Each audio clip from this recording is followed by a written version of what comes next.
Recording studio Gopalganj. दर्द दिया है सा चैन से मैं न सोती, रातों की तन्हाई में घुट घुट के मैं हूँ रोती।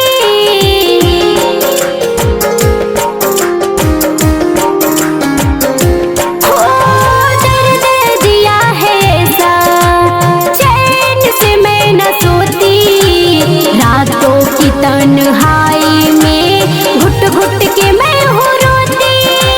मुझको दर्द देकर, मुझको दर्द देकर खुशियाँ ना मनाइए, बेवजह ना अपने प्यार में दिल मेरा दुखाइए, बेवजह ना अपने प्यार में दिल मेरा दुखाइए।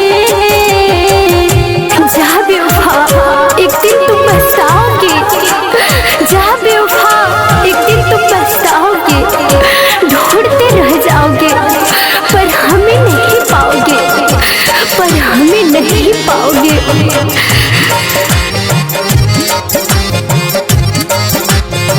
गीत संगीत रिकॉर्डिंग स्टूडियो गोपालगंज।